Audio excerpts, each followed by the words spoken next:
Hello, bienvenue dans Incarnation, le podcast cinéma de Slate.fr. Je suis Stéphanie Chermont et avec moi c'est Marie Sala. Incarnation, c'est l'émission qui vous emmène à la frontière entre cinéma et réalité. Vous ne vous êtes jamais demandé quand le générique de fin d'un film apparaît « Non mais attends, ça se passe comme ça en vrai ?» Pour répondre à cette question, notre podcast crée une rencontre entre un acteur et une actrice et la personne qu'il ou elle incarne dans la vraie vie. Ce mois-ci, c'est l'acteur Damien Bonnard, tête d'affiche du film Les Misérables de Ladjli, qui a joué le jeu pendant 1 heure. Il incarne à l'écran Stéphane Ruiz, nouveau brigadier de la BAC, la brigade anticriminalité, à Montfermeil, en banlieue parisienne. Là-bas, il fait équipe avec 2 baqueux bien rodés, avec qui il va passer les pires 48 heures de sa vie. Toi, tu débarques, nous, ça fait 10 ans qu'on est là. On est les seuls à se faire respecter. Ceux qui te respectent, tu me parles. Les gens d'ici, ils ont peur de vous, c'est tout. C'est moi la loi! Donc t'es en train de m'expliquer quoi là? C'est un accident? Il n'est pas de votre faute. Comme d'hab quoi. S'ils avaient raison d'exprimer leur colère, seul moyen de se faire entendre aujourd'hui. T'auras jamais l'esprit bac, toi. Parce que je joue pas au cow-boy. Ce que t'as pas compris, c'est que justement, on joue pas, nous. Le film traite de sujets de société forts, comme les violences policières, la jeunesse de banlieue, les cités délaissées. Pour en parler, en face de Damien Bonnard, nous avons invité Nabil Drissi. D'abord policier à Marseille puis à Toulon, il finit sa carrière à la BAC de Paris, où il est régulièrement déployé en banlieue jusqu'en 2014. Pendant ses 13 années de service, Nabil Drissi a pu côtoyer de près ce que nous montre le film Les Misérables.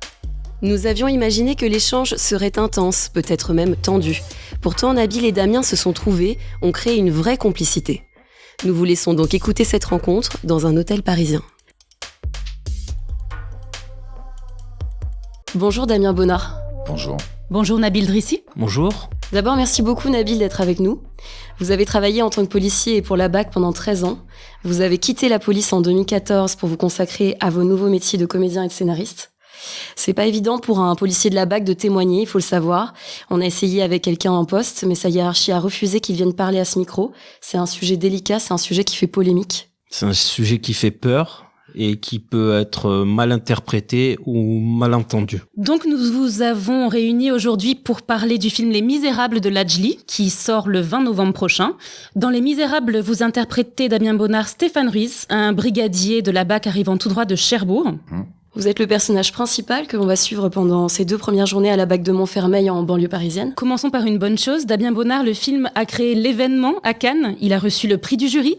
Il a reçu un prix au Festival de Deauville. Ouais. Et il est en compétition pour les Oscars dans la catégorie film étranger. Enfin, il est présélectionné pour représenter la France. Mais après, il y a tout le monde, chaque pays a son film. Et là, après, en janvier, je crois qu'il y a un premier tour à 10 et après, ça finit à 5. Enfin, du coup, c'est pas fait. C'est le chemin, mais c'est déjà très bon. On verra ce qui se passe. Qu'est-ce qui a plu selon vous dans ce long métrage? Il y a plusieurs choses parce que c'est un film, je pense, qui est notamment très fort sur des questions de l'enfance et des endroits qui manquent dans l'enfance ou des endroits qu'on a abandonnés ou le fait d'être un peu sans horizon, en tout cas de pas avoir les endroits pour s'évader. Mais donc c'est la place de l'enfance, je pense que c'est un truc qui touche beaucoup parce que c'est pas un truc d'enfant, c'est juste un truc de pas accéder à ce qu'on voudrait vivre. Enfin, c'est un film qui parle notamment de ça, donc de l'enfance, de tous ces moments où en fait on n'a pas accès. C'est même l'idée d'avoir un accès est pas possible. Enfin moi j'ai quitté les études très tôt parce que j'ai quitté à 16 ans en 3e. Parce que j'avais l'impression qu'au collège, on m'expliquait pas que la vie était fragile, qu'un corps c'était fragile, que je pouvais être astronaute, que je pouvais être archéologue, tout ça, et que j'avais l'impression qu'on me proposait plus le boulot des 3 usines qui étaient à côté. Et c'est un peu le même principe. C'est horrible dans une vie de se dire qu'on se limite parce qu'on nous limite. Et donc ce film parle beaucoup de ça. Et après, je crois il touche les gens parce qu'il parle aussi d'un monde qui est notre monde aujourd'hui, qui est une société où on nous aide en gros à penser qu'à sa gueule et à sauver que sa peau. Et en vrai, c'est la vie, c'est pas ça. Mais bon, voilà. Et Nabil, est-ce que vous êtes d'accord avec ce que dit Damien? Vous voyez ce succès de la même manière? Mais complètement, en fait, je partage ce qu'il vient de dire. En fait, moi, j'ai quitté l'école comme lui très tôt, mais ce qu'on m'a pas donné, je suis allé le chercher. Ouais, moi pareil. Voilà. Et je pense que ce que les gamins retiennent, c'est que ce que tu peux pas, ce qu'on te donne pas, ou ce que tes parents ne t'inculquent pas, va le chercher. Je pense que c'est ce message que les gens doivent comprendre. Faut aller chercher ce qu'on ne te donne pas. Et moi, je suis allé chercher, comme d'autres sont allés chercher. comme toi, t'es allé chercher, et je pense qu'on est plusieurs dans ce cas-là. Quand on travaille à la BAC de Paris, on est souvent amené à intervenir en banlieue. La situation décrite dans le film vous est donc particulièrement familière. Ce qui est assez drôle, c'est que comme le personnage de Damien, vous êtes arrivé à Paris dans les mêmes conditions et la même station de métro. Est-ce qu'on peut en parler ? C'est vrai. C'est la même station RER. Chelles-Gournay. Ouais. Chelles-Gournay, parce que j'habitais à côté de Chelles, à Brousse-sur-Chantraine, une résidence où résident des policiers. Ouais. Et c'est cette scène, moi, je disais à Marie ou à Stéphanie, mais je suis descendu au même endroit en arrivant à Paris. Et c'est vrai que ça m'a fait drôle. Et je me suis retrouvé, j'ai été brigadier de police. Mon dernier grade, c'était brigadier de police en quittant la BAC. Donc il y avait, je me suis senti ruise un peu le temps du film. C'est drôle. Ça vous fait quoi, Damien, du coup, dans Bah non, ça ? c'est marrant, le hasard enfin, qu'on se retrouve là maintenant, aujourd'hui, et que tu sois descendu à la même station, ouais. Pas mal. Et j'avais des cheveux comme toi aussi. C'est-à-dire, on peut décrire parce que le son, on voit pas. Mais non, mais les mêmes cheveux, quoi. J'avais des cheveux comme toi en arrivant à Paris. Damien, qu'est-ce que vous connaissez de la banlieue ? Moi, je connais la banlieue parisienne, je la connais un petit peu parce que avant d'être comédien, j'ai fait beaucoup de boulot. J'ai commencé à être comédien plutôt vers 30 ans, enfin même 32. Enfin, je sais pas, ça fait une dizaine d'années que je fais ce métier, mais en ayant commencé tout en bas, en figuration, enfin, sans même avoir une phrase. Mais avant, j'ai fait plein de métiers, et notamment à Paris, j'étais coursier en moto. Du coup, je livrais Paris et 60 km autour. Donc, je livrais dans plein de banlieues et plein d'endroits, plein de villes. Mais après, la banlieue, moi, j'ai jamais vécu en banlieue au quotidien. Après, dans mon enfance, j'ai toujours eu des amis en cité et tout ça, où je passais du temps, mais je rentrais dans une maison le soir. Enfin, c'était une maison ou un appart, mais donc je l'ai connu. J'ai connu certaines choses, mais pas le quotidien 24/24. Et notamment pas le quotidien des flics non plus, qui vivent des fois plus souvent finalement en banlieue que des habitants, parce que t'as plein d'habitants qui sortent travailler, qui reviennent, tandis que souvent les policiers de la BAC, ils sont là tout le temps, ils tournent toute la journée, toute l'année. C'est un terrain de jeu facile pour un comédien ? Nous, c'était hyper facile parce que c'est vraiment un film qu'on a fait en collectif avec la plupart des comédiens qui étaient des gens de la cité qui jouaient avec nous, enfin notamment les enfants et quelques habitants. Après, il y avait d'autres comédiens qui venaient d'ailleurs, et comme il s'est fait sur peu de temps, parce qu'on a fait ça en 6 semaines, c'est cool. On vivait sur place. Nous, en fait, les trois policiers, on vivait sur place ensemble. Puis il y avait le fait d'avoir fait le court-métrage un an avant. Ça faisait un moment qu'il y avait un lien, et comme là, en plus, il a un rapport à son quartier, ça fait 30 ans qu'il vit là-bas, et il a créé plein d'initiatives, il a toujours été là, même pendant les émeutes. Enfin, il a commencé très tôt, il s'achetait une caméra dans les années 95, et il filmait juste la vie, comme ça, ce qui se passait. Et après, quand il y a eu les émeutes, il a fait beaucoup de cop-watching. Donc, il filmait la police dans leur travail, mais c'était plus à une place, il le faisait parce que c'était un travail journalistique, mais qui permettait des fois de mettre une caméra. Ça fait que les gens aussi, ça peut calmer les choses aussi des fois de mettre une caméra parce que c'est un œil extérieur. Et il faisait ça, et il passait beaucoup de temps aussi à aller voir les jeunes pour leur dire, écoutez les gars, ça sert à rien de jeter des trucs. Si vous avez des trucs à dire, vous pouvez le faire avec la parole. Enfin, il faisait redescendre les trucs. Il a toujours eu ce rôle-là. Et du coup, dans ce quartier-là, il est très respecté, et les gens sont plutôt partants pour faire des choses avec lui, parce qu'en fait, il crée des choses. Il a créé une école qui est gratuite. Enfin, donc il y avait un truc qui pouvait se faire très simplement. Après, il y a des gens sur place, des fois, qui avaient honte, qui voulaient pas qu'on monte la cité comme ça. Il y a des gens, parce qu'il y a des gens qui vivent dans la pauvreté et qui n'ont pas envie que tout le monde le voit, quoi. Donc il y a des gens qui voulaient le partager, parce que des fois c'est bien de dire les choses, et d'autres qui veulent pas le montrer. Enfin, mais du coup, c'était plutôt facile et très humain comme aventure. Comment tu t'es préparé pour ton rôle de policier ? Alors, déjà, j'ai eu du temps. Parce que souvent pour les films, t'as 1 mois ou 2. Enfin, c'est souvent quand tu rejoins un projet, comme la plupart des films ont du mal à se monter, c'est un peu à la dernière minute. Et là, j'avais eu du temps entre le court-métrage et le long-métrage. J'ai eu plus d'1 an, un truc comme ça. 90 minutes d'enquête, enquête d'action. J'ai tout regardé, tout ce qui est regardable. Tu m'as pas vu ? J'en ai fait 2, hein. Je me rappelle pas. Parce que j'ai vraiment tout regardé, toutes les vidéos que je pouvais voir, tous les reportages, quelques bouquins sur des paroles de policiers, notamment un bouquin d'un jeune type qui était arrivé de la Réunion, je sais pas, il a écrit un bouquin, j'ai oublié son nom là comme ça, mais qui avait retracé tout son parcours. J'ai regardé même des documentaires en fait, j'ai vraiment essayé de voir tout ce que pouvait être un policier, de sa formation, à les étapes par lesquelles il passait, ce à quoi il était confronté. Parce que dans ce film-là, je suis baqueux, mais en vrai, j'ai fait forcément 5 ans de police secours avant, j'ai assisté à des suicides, j'ai sauvé des vies. Enfin, même sémantiquement, depuis quelque temps, on appelle les policiers les forces de l'ordre, alors qu'à la base, c'est les gardiens de la paix, ce qui n'est pas la même chose. C'est un grade, gardien de la paix. Oui, mais tu vois, ce que je veux dire, c'est que même dans la linguistique, maintenant, on parle plus les forces de l'ordre arrivent, mais moi j'essaie de me remettre, enfin du coup j'écoutais tout, même les centres pour les policiers qui ont fait des dépressions, des tentatives de suicide, enfin tout. Ça s'appelle l'ANAS, le centre l'ANAS qui vient en aide à ces policiers là. Et non, mais effectivement à la base le nom c'était gardien de la paix. Après on a entre guillemets professionnalisé ce métier et on a donné des grades. Et dans la rue quand on croise quelqu'un, t'es à la BAC. Mais oui, je suis à la BAC, mais je peux être gardien de la paix, je peux être brigadier. Les gens oublient cette appellation, c'est grade, et c'est un bac, c'est un CRS. Sauf que le CRS, il est passé par le même service que moi à la base, la même formation, et il est devenu CRS. C'est une option qu'on choisit, comme à l'école, on choisit une langue vivante. Et on l'oublie. Mais moi, ce que j'aime bien dans ton rôle, c'est tes débuts, c'est ton silence au début. On a l'impression limite d'un mec qui sort d'école de police.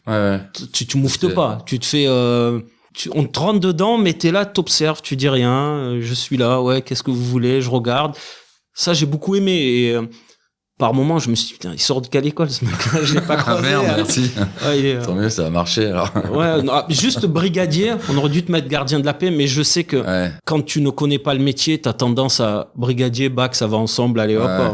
Mais du coup non, j'ai regardé tout ça, j'ai beaucoup observé les policiers dans la gestuelle, tous ces trucs-là.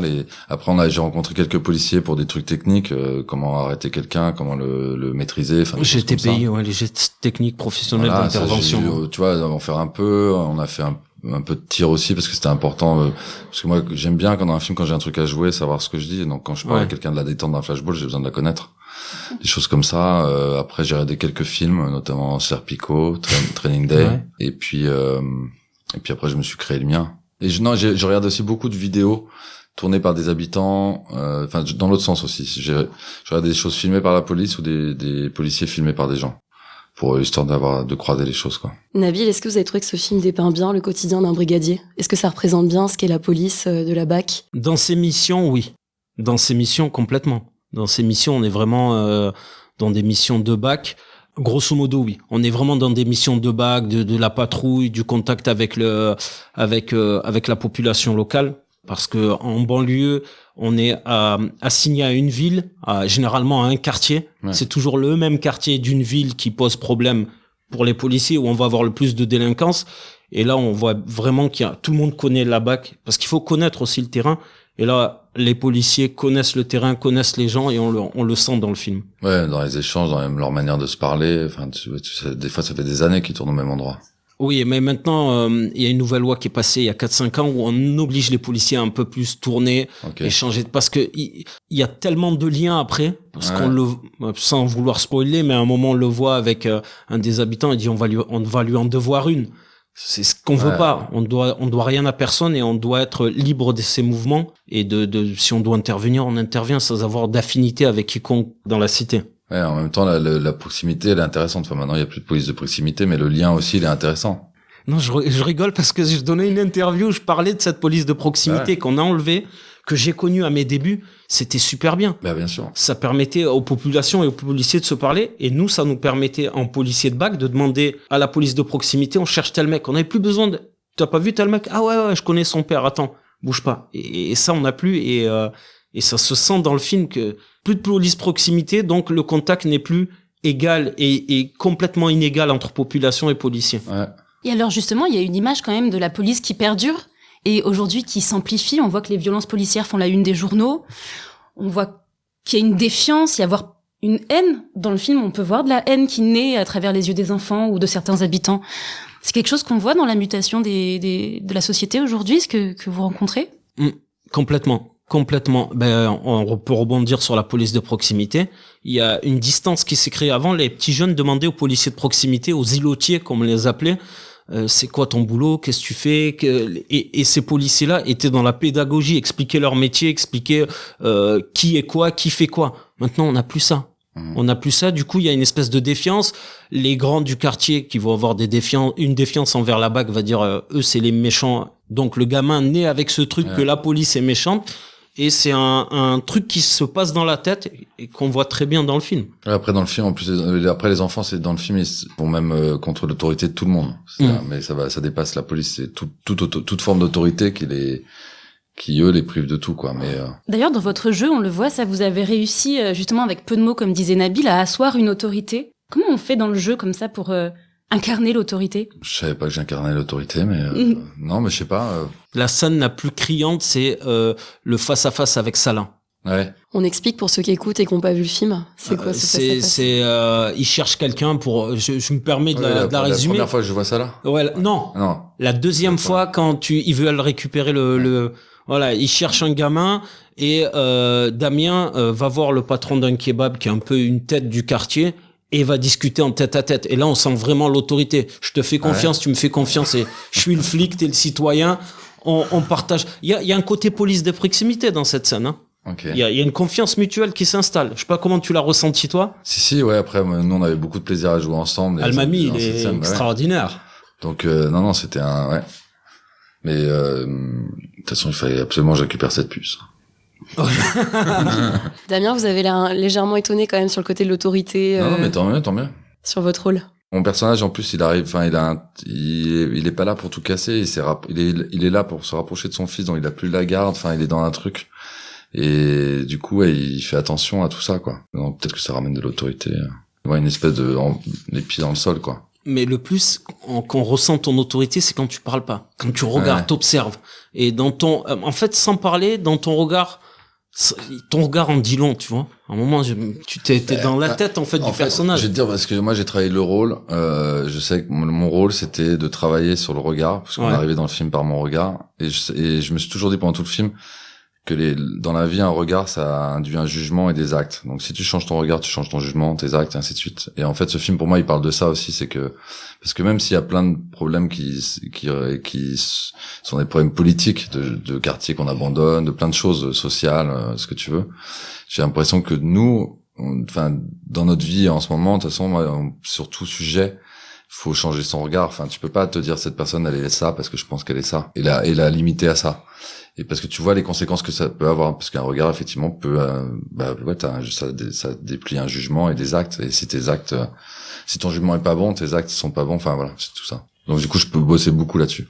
Moi, j'aimerais qu'on soit un petit peu honnête. C'est vrai que on dit souvent que derrière chaque policier, ouais, bien sûr, mais on dit souvent que derrière chaque policier, il y a un homme qui se cache. Pas vraiment qui est là. Quelle est la place des émotions quand on est flic en banlieue? Quelle est la place de l'émotion? Jusqu'où on peut aller? Nabil, c'est une question un petit peu difficile peut-être, mais... Non, quelle est surtout la place de l'éducation que nous ont légué nos parents? Si on a de bonnes bases solides, une bonne éducation, on peut aller en banlieue travailler. Moi, j'ai une phrase, c'est philosophique, mais pour savoir où on va, faut savoir d'où on vient. Et moi, je suis né dans le quartier le plus pauvre de Marseille, et un des plus pauvres de France qui s'appelle Félix Piat. Pire, tu peux pas faire. Et en arrivant de là et en me retrouvant à Paris, je me suis retrouvé à Nanterre préfecture dans la cité, bah là les mecs te respectent. Mais en plus, tu à aucun moment faut que tu montres que t'es flic. Mais les mecs t'es là, tu leur fais coucou, tu les salues, tu les respectes. Le bonjour. Mais les mecs te calculent pas. Il va voir sa tante, il va voir son oncle. Et en fait c'est ça. Si tu respectes l'autre te respecte. Et tu peux aller n'importe où en France, même à Cherbourg. Mais alors dans ce film, on voit justement que ça existe pas ça, pas vraiment. Quand si, ouais. Damien, il dit bonjour, il respecte, et même il passe pour un imbécile parce que les autres n'ont pas l'habitude de dire bonjour. Mais je te laisse le... Ouais. Non, mais c'est vrai que moi je le fais dans mon personnage, je le fais, ouais. Mais c'est les réactions qui sont pas forcément à la hauteur de ce que tu viens de décrire. Ouais, mais moi, mon personnage, il essaie de rester là-dedans tout le temps. Après, le problème, c'est que des fois, tu peux pas tout contrôler. Enfin, après, le problème, c'est comment faire dans un temps très court pour réagir de la bonne manière. Mais si au début, quand on arrête les petits, quand on cherche le lion dans le hall, je m'adresse à eux, je les vous vois, je fais les choses comme il faut, dans les règles, dans le respect, pour que les choses se passent bien. Mais après, ça ne marche pas. Ça marche pas à ce moment-là, mais... Mais pour rebondir sur le vouvoiement et le tutoiement, on a toujours cette habitude en France, j'aime les Belges pour ça, c'est que le vouvoiement, c'est quand on vous voit, on respecte. Tu peux respecter en tutoyant. Moi, j'ai toujours travaillé en tutoyant. Et jamais on me l'a reproché. Parce que je tutoyais, mais je respectais. Ouais. Et toi, tu vous vois, mais comment ils ont l'habitude d'être tutoyés et pas respectés, du coup, qu'est-ce qu'il veut celui-là? Et t'es pris pour un bleu. Allez, c'est vraiment ça, t'es pris pour un bleu. Sans jeu de mots. Sans jeu de mots. Et tu le fais tellement bien, le bleu. On a eu une petite perche, là, on a parlé du lion. Et il y a plein d'éléments du film qui sont des éléments de la réalité. Tous les faits dans le film sont des histoires qui sont arrivées à Ladj pour de vrai ou assez proches. J'aimerais juste faire un petit point. Ladjli, le réalisateur, dans le film, il a son personnage quelque part. C'est Buzz. Ouais, qui est son fils dans la vie. On peut décrire un petit peu ce personnage de Buzz, puisque comme ça, c'est un peu l'image, la métaphore du réalisateur. Buzz, dans le film, c'est un enfant et c'est le point de départ de tout ça, c'est que c'est un enfant qui joue avec un drone et en jouant, il se retrouve mêlé à la merde des adultes et bloqué là-dedans. Et après, il a un lien parce que, comme je disais tout à l'heure, Ladj, il a commencé par filmer son quartier, il a fait beaucoup de documentaires. Et puis, il faisait partie du collectif Courtrage-Mais, où il faisait plein de films. Et il avait cette caméra tout le temps avec lui. Et Buzz, c'est un peu la génération d'après. C'est que maintenant, c'est plus une caméra, c'est un drone. Mais c'est l'œil du quartier. C'est celui qui regarde tout ce qui se passe. Qui, dans le film, qui permet de donner du recul sur déjà de voir la cité dans son entier de haut. Et qui est un peu aussi une respiration. Enfin, un endroit où tu prends un peu d'air et où tu t'évades. Juste ce dont je parlais tout à l'heure. Et le rôle de Buzz, il a cet œil-là. Et en même temps, il est l'œil du spectateur aussi à la fin, en même temps. Enfin, et voilà. Ça vous est déjà arrivé d'être filmé, Nabil, en plein service par un portable qui sort de la poche, un drone, peut-être, je sais pas. Un drone, non, mais un portable, ouais, plein de fois. Au début, j'avais du mal. Je crois que c'est 2000, j'étais de nuit, donc c'était 2005. Je m'en souviens encore. C'est les premiers Ericsson avec les appareils photo, les vidéos. Et tu dis, mais tu n'as pas le droit de me filmer. Sauf que non, il a le droit, mais on le sait pas. Parce que c'est nouveau. Ouais, t'as l'impression qu'on rentre dans ton intimité, parce qu'interpeller quelqu'un, contrôler quelqu'un, c'est rentrer dans l'intimité de quelqu'un. Et mais après, ça rentre dans les mœurs, ça prend dans l'habitude. Si tu te comportes bien, tu t'en fous, il peut filmer. Et les caméras sur les policiers, elles vont revenir là ou pas? Parce qu'il y a eu des tas de débats, mais j'ai pas tout suivi. Et c'est très cher, il faut équiper chaque policier, et ils en avaient parlé. Là, ils débloquent de l'argent pour leur payer leurs heures sup. Ouais. Chaque chose l'une après l'autre. Moi, je vais revenir aux éléments très factuels. Dans le film, on vole un lion et t'as explosé de rire pendant la séance parce que c'est vraiment arrivé et l'histoire, on a les coulisses, c'est ça? Mais en fait, quand on voit la scène du lion, je lui dis, mais c'est le lion qui a... Et elle me dit, bah oui. Ben je dis, mais je la connais, cette histoire. Et moi, ce qui m'a fait marrer, c'est que je la connais quand ça s'est vraiment passé. Et on t'a raconté toute la vraie histoire après. Je sais plus si j'ai toute la fin. Non. Il l'avait mis dans un appart, il lui filait à bouffer, sauf que le truc avait grandi et tout. Ils ont été obligés d'appeler les flics ou j'ai pas connaissance de la fin. Ouais, mais moi ça m'a fait plaisir d'entendre cette histoire parce que c'est réel et tu vois, c'est vraiment le truc qui arrive en cité qui me fait sourire. Parce que ils font ça avec beaucoup d'innocence et d'inconscience. Un petit lionceau, c'est un chat. Il est hyper mignon, ouais. Ouais, mais sauf que quand ça grandit, quand il rentre dans la cage, là, tu te dis, j'ai ça en face de moi, mais je fonds, il me bouffe le truc. Bien sûr. Mais il était impressionnant. En plus, celui du tournage, le gros, là, un peu flippant, en vrai. Et encore, c'est pas vous qui étiez, on fait pas de spoiler non plus trop sur cette scène-là, mais c'était pas vous dans la cage avec le gros lion, quoi. Ils sont pas, on a fait du cinéma. C'est de l'insert. Ouais. Ah, d'accord. On a rejoint bien sûr, c'est en deux. Secret de tournage. Non, mais t'es obligé. En plus, le lion, le matin, on l'a vu. Dès que je savais pas du tout, moi je savais pas en fait, parce que c'est les lionnes qui chassent. Les lions ils chassent pas, les lions c'est des feignants. Et en fait le lion il s'attaque aux plus faibles. Donc il y avait notamment une fille dans l'équipe qui boitait, dès qu'elle passait devant, dès que les enfants passaient devant, elle était prête. Tu fais ah ouais. Donc le truc dès que c'est petit et que tu boites, tu te fais bouffer. Donc non, je voulais absolument pas m'approcher de ça. Vous êtes bien sur Radio 30 millions d'amis. non, mais on apprend des choses sur les lions en parlant des Misérables. C'est les lionnes qui chassent. Pour rester sur le côté réalité-fiction, encore une fois, dans le film, il y a une scène d'ouverture où on est dans la voiture avec les 3 policiers qu'on suit et Guada, l'un de ces 3 policiers, parle un peu de l'état des lieux de Montfermeil où se passe ces 48 heures de film, et c'est un peu sur la mutation de comment évolue la banlieue. Donc maintenant c'est la prostitution nigériane, c'est les frères musulmans, je sais plus trop, c'est de mémoire, mais le crack, etc. Et ça, c'est ce qu'on voit aussi depuis quelques années, cette évolution. Pas depuis quelques années, depuis toujours. En fait, depuis toujours, c'est que les voleurs évoluent, les policiers s'adaptent. Moi, quand je suis arrivé dans la police, il y avait le vol de carte bleue, le collet marseillais. Je sais pas si vous connaissez, Non. vous mettiez votre carte bleue pour retirer et la carte bleue restait bloquée Oui. et ils repassaient derrière. Ouais. Moi, je me suis adapté parce que ça fait partie de ma génération. En fait, le policier s'adapte à son environnement. Après, ces voleurs-là du collet Marseille ont exporté ce métier-là à l'étranger.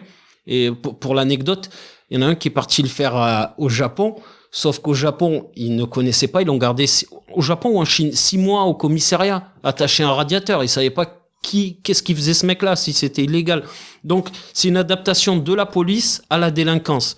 Et l'état des lieux qui est fait, t'es là, on dirait qu'on te fait visiter New York. Voilà, là, c'est complètement ça. Comment s'est passée un peu cette scène pour le tournage, Damien? Bizuté par les deux autres collègues. Oui, parce qu'ils me racontent un peu tout et rien, quoi. Ils me disent des vrais trucs, en même temps, ils mitonnent sur plein de trucs, mais non, c'était un plaisir de le jouer ensemble, parce qu'on, de toute façon, tu sais ce qui va se jouer, mais c'était de s'amuser, à y croire, et puis après, enfin, sur mon personnage, c'est aussi le moment où même si les deux autres le testent, ils les testent aussi.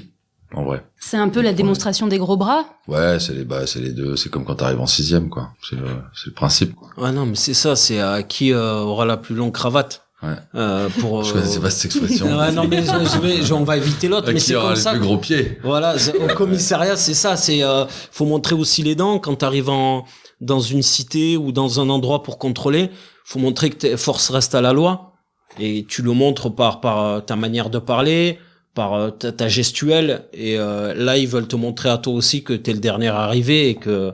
Mais c'était des petits trucs, il y a des scènes, tu vois, qui ont été coupées, mais je crois que quand j'arrivais au marché face à Force Rouge et au maire, par exemple, moi j'avais volontairement sur le tournage, j'avais une paire de baskets avec des lacets très très serrés. Mais parce que si je dois courir. Et eux, mais parce que c'est marrant, des fois en quartier, les mecs ils regardent tes chaussures. Et c'est plutôt les baqueux qui ont des lacets bien serrés. Ouais.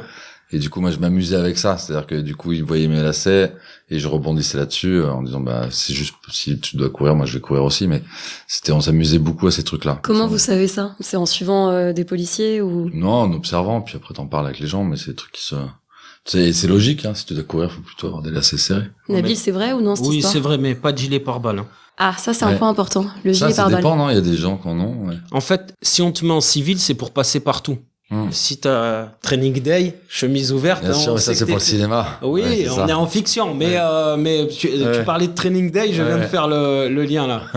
Alors, mais après, moi j'ai demandé un vrai gilet pare-balles, mais qui était c'était pas les plus lourds, mais j'avais déjà un truc bien costaud. J'avais besoin de ressentir la transpiration dans le dos. La transpiration dans le dos ou devant. Et puis non, je voulais, tu vois, savoir ce que t'as quand t'as les armes, quand t'as tout avec toi en fait, les vraies conditions.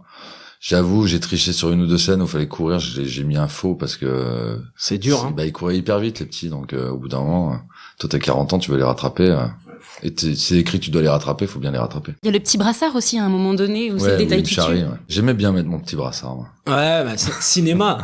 Cinéma. Non, mais le brassard, tu le mets en intervention, il se met dans cette fameuse scène dont tu parles, chez Salah, c'est obligatoire, tu connais personne. Ouais. T'arrives dans un endroit, tu mets ton brassard, écoutez les gars, je suis flic.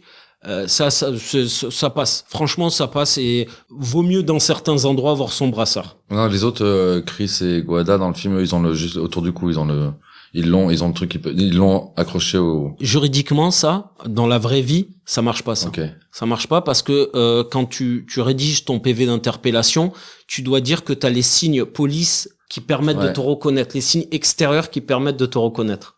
C'est très important parce que le mec peut dire bon, j'ai pas vu que c'était un flic hein. Je me suis barré, je crois que c'est quelqu'un qui voulait m'agresser. Oui, mais arriver, ouais, mais toi tu le fais bien, tu mets ton brassard je suis là. Moi j'ai une question sur quand il y a la petite bagarre entre les gitans et les blacks, on va les appeler comme ça pour pas spoiler. Dans la vraie vie, si t'avais été flic, t'aurais appelé des renforts dans ta position dans le film hein. Nouveau arrivant et tout, tu t'auras appelé les renforts? Quand on les retrouve devant le bâtiment, là? Ouais. Oui, parce que je demande, dans le film, je demande si on n'appelle pas des renforts. Ouais. Dans la vraie vie, je crois pas, non. Je crois que j'aurais pas appelé de renforts, je sais pas. C'est un caïd de Damien Bonnard. Non, mais je me demande, non, mais parce que... Ah ben, il y a des armes. T'appelles des renforts. Ouais, ils ont des armes, ouais, c'est vrai. Si ça part vraiment en cacahuète, là, c'est une boucherie, là. Non, mais peut-être, en fait. Je me demande. Parce qu'en fait, tu l'incarnes tellement bien, cette scène-là, je me dis, mais, On dirait qu'il avait vraiment envie de le faire dans le film, appeler et dire oh les gars là ça va partir. Ouais là on voit vraiment. Je sais plus, non, fallait le dire. Alors du coup, ouais, je sais plus. Ouais, est-ce que j'aurais appelé des renforts ou pas? Je vais enchaîner un petit peu là-dessus, dans le sens scène un petit peu compliquée. La dernière scène, on va essayer de pas dire trop ce qui se passe, mais c'est une scène très violente et absolument magnifique, en tout cas du point de vue du spectateur. Comment ça a été tourné? Ça devait être quelque chose? On l'a tourné en 2 jours. Elle était sport, mais pas seulement, parce que comme on fait du cinéma, on s'amuse à fabriquer des choses avec du faux, quoi. Donc les pierres étaient des fausses pierres, on n'est pas non plus fous. Après, il y a des petites choses qui rebondissaient, il y a notamment un pare-choc que j'ai pris dans les tibias avec Djibril parce qu'il a rebondi, forcément, ça rebondit. Après, c'est des trucs d'énergie, mais c'était un mélange avec les cascadeurs et tout ça, de que les jeunes soient vraiment y à fond, mais sans se faire mal et sans que personne se fasse mal. Donc c'était ça, on l'a tourné dans le bâtiment où vivait l'Adj, il y avait des gens qui habitaient dedans, ça a fait beaucoup de bruit pendant 2 jours. Après on a tout nettoyé, voilà, tout était parce qu'on avait tout tagué, enfin on avait tout transformé. Enfin pas moi perso, mais la déco. Après c'est une scène qui est vraiment arrivée dans la vie, dans ce bâtiment, mais sauf que les 3 policiers ont été sauvés. L'Adj a appelé des ambulances et les 3 policiers ont été sortis, sont partis à l'hosto, ils sont vivants. Ça s'est arrêté avant.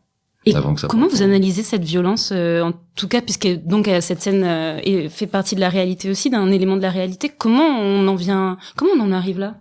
Bah là, dans le film, c'est toute une série d'événements, mais je sais pas, c'est un truc quotidien. Je pense qu'il y a des endroits où là, c'est une rébellion contre tout le monde, en gros, quand même. Après, là, ça se passe avec les 3 policiers à ce moment-là, mais parce que il est arrivé ce qui arrive à Issa dans le film, et que tu peux comprendre que t'acceptes pas ça. Mais comment on en vient, je crois que c'est des trucs quotidiens en fait dans les 2 sens, quoi. C'est des trucs qui se chauffent en permanence, non? Non, mais je pense qu'aussi il y a la police représente l'État. Quand t'as ton ascenseur qui marche pas, que les poubelles ne sont pas débarrassées, qui tu peux t'en prendre? Le bailleur, le mec qui représente le bailleur social, c'est des fois ton voisin, donc tu t'en prends pas à lui, tu t'en prends à la police plus facilement parce que ça représente l'État. Mais moi j'ai une question pour rebondir sur ça. Est-ce que toutes ces scènes que l'Adji a vécues ne sont pas des trucs qui se sont passés il y a 10, 15 ans en arrière et qui aujourd'hui, je suis parti il y a 2 mois, j'étais là-bas au quartier et on le voit plus ça maintenant dans ce quartier-là. Ça a évolué, ça a changé, il y a un peu plus de tranquillité. Le marché, moi je l'ai connu quand je suis arrivé en 2003, j'allais me promener.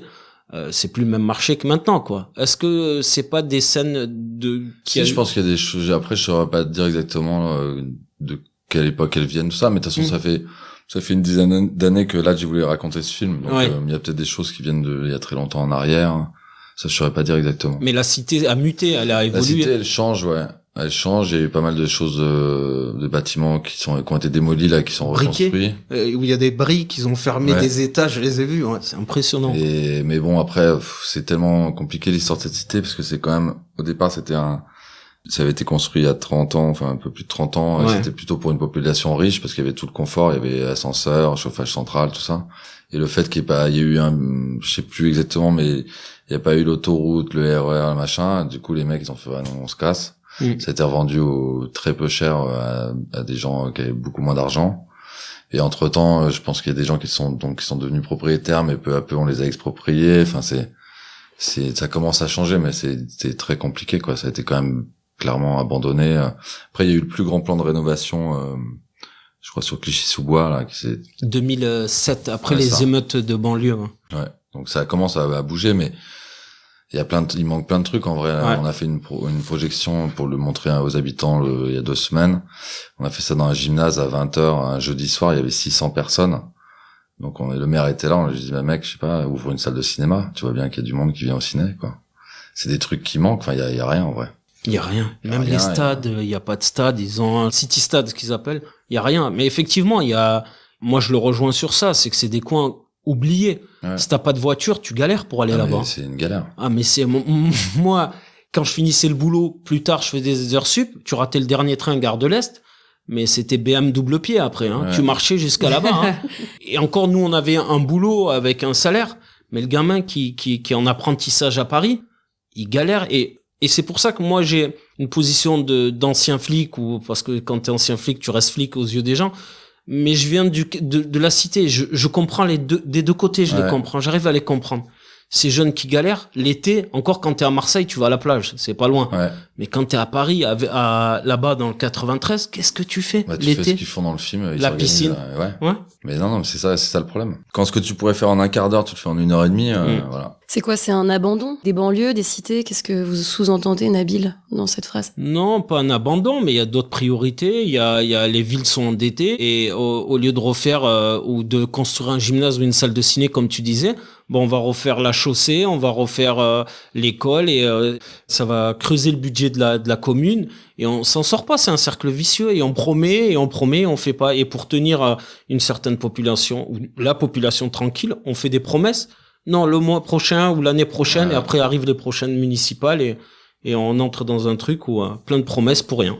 J'ai juste envie de profiter d'avoir Damien acteur, et Nabil, vous dites vous êtes ancien policier, mais vous restez policier dans la vie.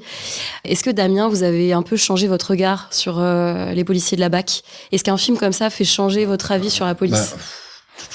En bien. Non, on dit la vérité. Non, mais déjà, en plus, Ladj, il le dit lui-même, il a à aucun moment voulu faire un film ni pro-policier ni anti-policier. Il voulait rapporter, comme tu disais, les deux regards, parce qu'il connaît les deux. Enfin, c'était de rapporter les deux visions, et quand il dit Les Misérables, c'est tout le monde, donc y compris les policiers. Parce que les policiers vivent aussi en cité, qu'ils ont des salaires minuscules. Enfin, c'est des conditions assez proches, en vrai.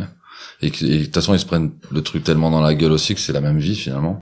J'ai toujours pensé que la police était quelque chose d'important, d'essentiel. Enfin, on a besoin dans la vie. Enfin, des policiers m'ont sauvé la vie. Enfin, c'est suite à une agression. Voilà, je pense que. Enfin, mais non, moi, ça m'a rendu ce film-là. Mais après, c'est peut-être le moment aussi qui fait ça, c'est qu'il y a des moments, c'est en ce moment dans le monde entier, il y a des tensions, il y a des gens qui crèvent la dalle partout, tout ça. Il y a des violences, qu'elles soient policières ou pas.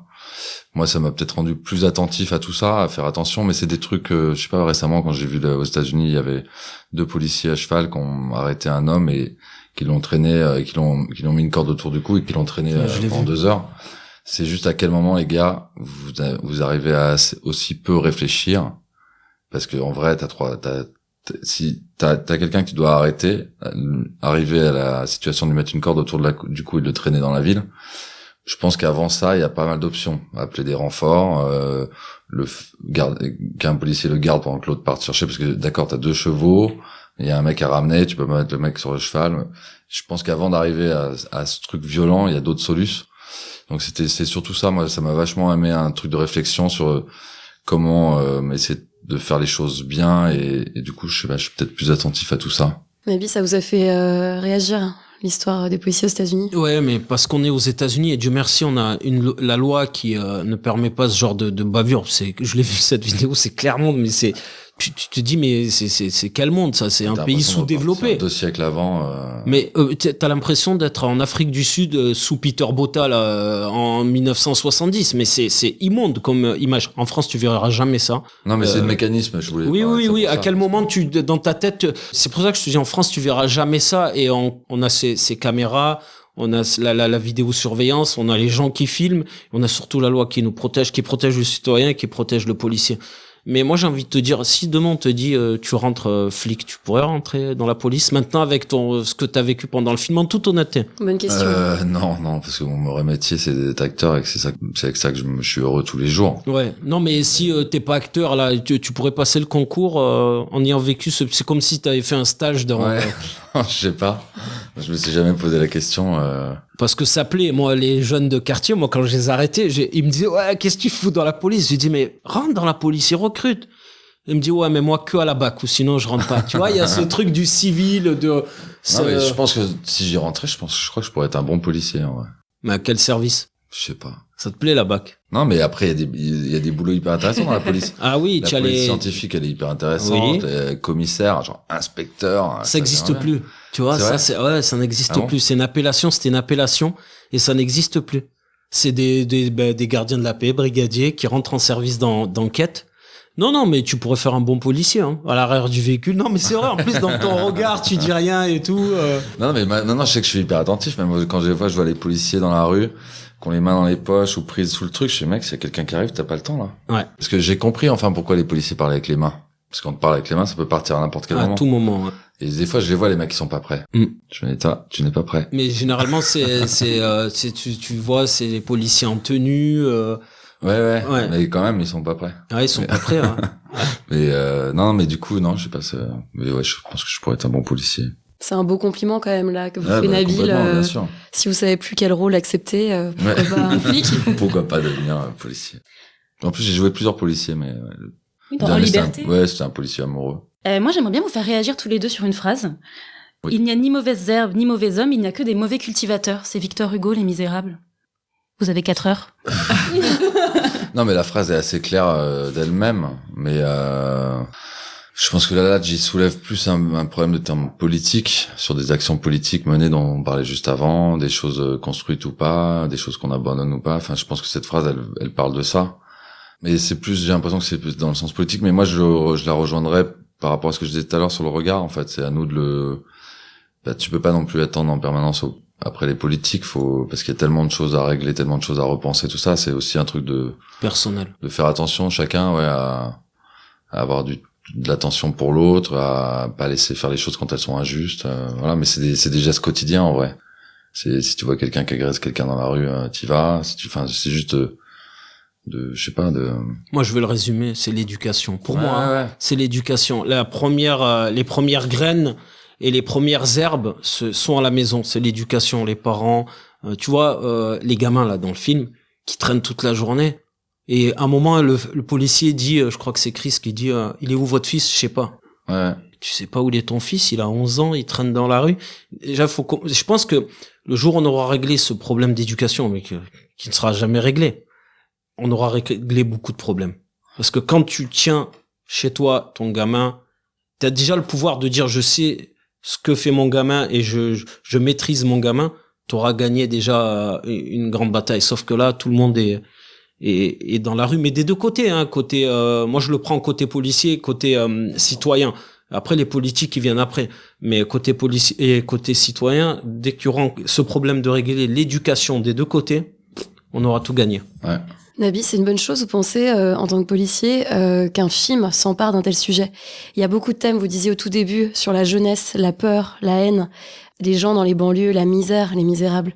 Est-ce que c'est une bonne chose que le cinéma s'empare d'un tel sujet de société qui est brûlant? Tous les jours, on ouvre la presse, on voit partout des affaires de bavures policières, etc. En toute honnêteté, je vais être honnête, moi j'aimerais que, et je vais m'y atteler à le faire, parce qu'on n'est jamais mieux servi que par soi-même, montrer la banlieue, mais montrer la réussite de la banlieue.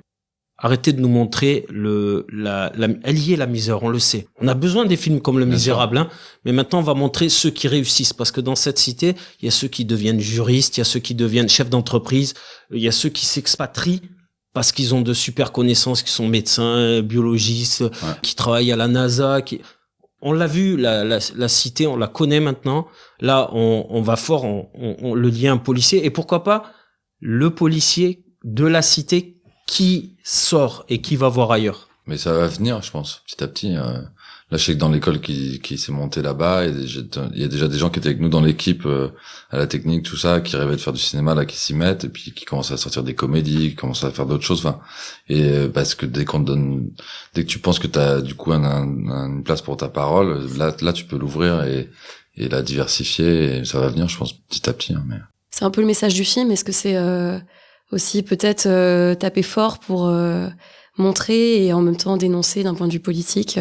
C'est quand même une portée universelle dans ce film. Ouais, complètement. C'est une des choses que j'aime vraiment dans ce film, parce il fait un constat effectivement qui est dur et voilà, mais qui est une certaine réalité à certains moments et tout ça, mais même déjà à la mise en scène d'en avoir fait quelque chose de.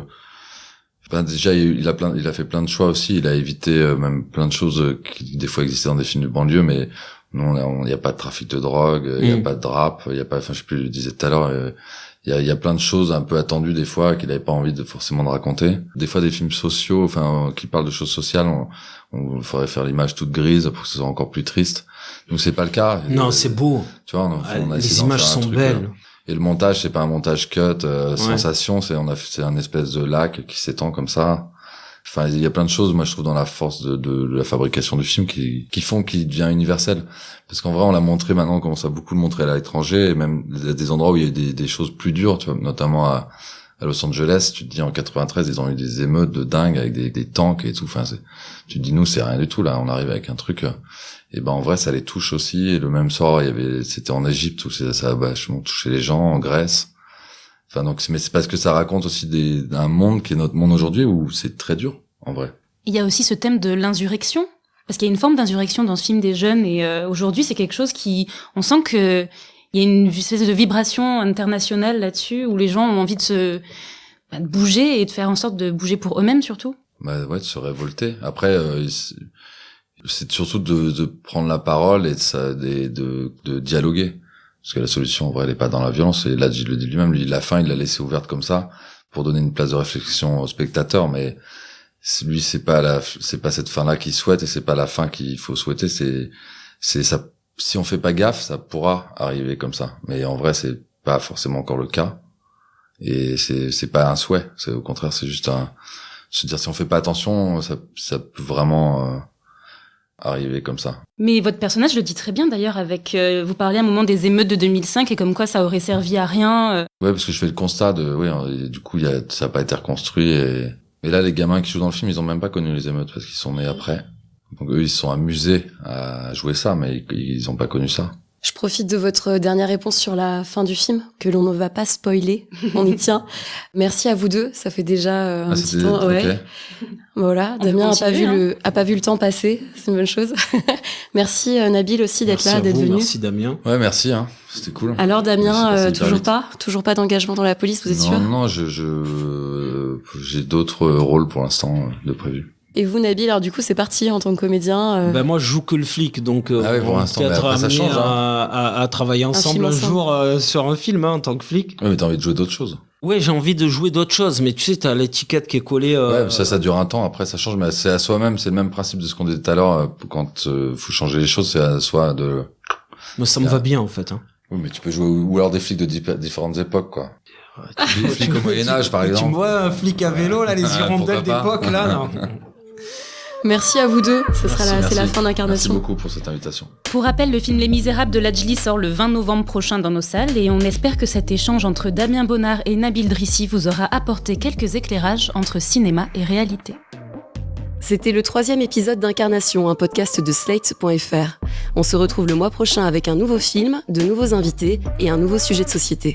Si ce podcast vous a plu, retrouvez-le sur Slate.fr et sur toutes vos applications de podcast préférées. N'hésitez pas à vous abonner, à bien nous noter et surtout à parler de nos rencontres autour de vous. On vous espère très nombreuses et nombreux pour le prochain épisode, pour toujours plus de confrontation entre cinéma et réalité.